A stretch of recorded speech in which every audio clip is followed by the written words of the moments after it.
बसपा ने फतेहपुर लोकसभा सीट से मनीष पटेल को बनाया प्रत्याशी। कार्यकर्ता सम्मेलन में बसपा प्रदेश अध्यक्ष विश्वपाल सहित तमाम बसपा के नेताओं ने कार्यकर्ताओं को किया संबोधित। बसपा प्रत्याशी ने कहा कि वह सरकारी डॉक्टर थे, नौकरी छोड़ गरीबों की बनेंगे आवाज। शिक्षा, स्वास्थ्य सभी के मुद्दों पर लड़ेंगे चुनाव।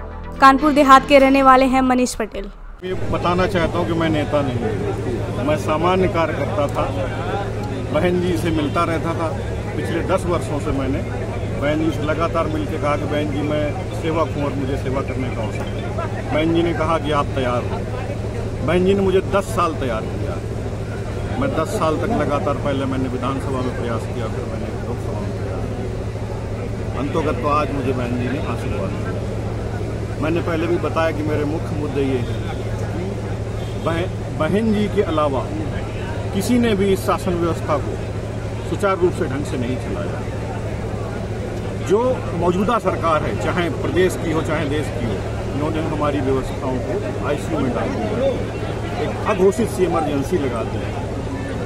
हमारा विरोध सिर्फ उसी व्यवस्था से। मैं कभी भी नेता बनने का स्वप्न नहीं देखता था, लेकिन कचोट होती है जब मैं अपने क्लिनिक में बैठता हूँ, वहाँ देखता हूँ मैं एक बंदा 2 रुपए लेके आया, इलाज का खर्चा 2 लाख। आप बता रहे हैं हमने 5 लाख रुपए का इलाज फ्री कर दिया।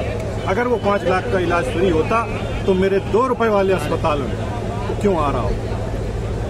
वर्तमान सरकार के कार्यकाल को किस तरीके से देखते हैं? वर्तमान सरकार का अगर कार्यकाल अच्छा होता तो मैं यहाँ आप लोगों के सामने ना हूँ। मेरा आना, एक डॉक्टर का आना, डॉक्टर का काम है डॉक्टरी करना।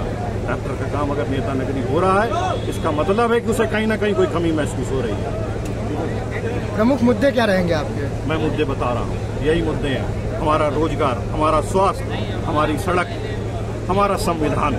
जब संविधान खतरे में पड़ जाए तो मुद्दों की बात ही नहीं होनी चाहिए। डॉक्टर साहब, आप किस संगठन के भरोसे जिले में चुनाव लड़ने जा रहे हैं? आज की भीड़ को देखते हुए लग रहा है ये कार्यकर्ता सम्मेलन, ये कार्यकर्ता सम्मेलन था। मात्र 12 घंटे पहले सूचना मिली। 12 घंटे में अगर 12 लोग आ गए तो बहुत।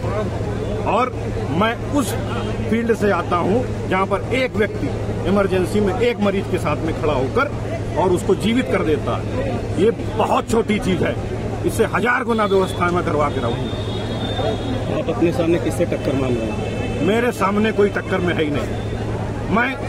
मेरे कोई प्रमुख प्रतिद्वंदी नहीं है। मैं कम से कम सभी प्रतिद्वंदियों से 3 लाख वोटों से आगे रहूंगा। और उन्होंने यहाँ तक घोषणा कर दी थी कि बिहार का मैं चुनाव दोबारा अपने नाम पर नहीं, तेजस्वी के नाम पर लड़ूंगा। लेकिन वो खुद जा करके जो इंडिया गठबंधन के अगुवा थे, वो खुद भारतीय जनता पार्टी में शामिल हो गए। ममता दीदी जो इंडिया गठबंधन की अगुवाई कर रही थी, उन्होंने बाहर हो गई। इंडिया गठबंधन में है कौन? इस उत्तर प्रदेश में जब 22 के चुनाव में समाजवादी पार्टी कुछ नहीं बिगाड़ पाई, जब उनके साथ जयंत जी थे, कुछ नहीं बिगाड़ पाई जब उनके साथ ओम प्रकाश जी थे, ओम प्रकाश राजभर, संजय चौहान, स्वयं प्रसाद मौर्य, दारा सिंह चौहान, पल्लवी पटेल जी थी, तब ये भाजपा कुछ नहीं कर पाए। आज क्या कर पाएंगे? आज उनके साथ कौन है? इंडिया गठबंधन खाली नाम का है। उनके साथ कांग्रेस है, जिसके पास मात्र 2% उत्तर प्रदेश में वोट है। वो कांग्रेस जिसके पास मात्र 1 MP है। वो समाजवादी जिसके पास मुस्लिम भाई उनका साथ छोड़ दिया है, तो उनके पास 7-8% बचता है। उनके पास लोकसभा मात्र 3 है और बहुजन समाज पार्टी के पास खाली SC ST हमारा 24 से 26% है।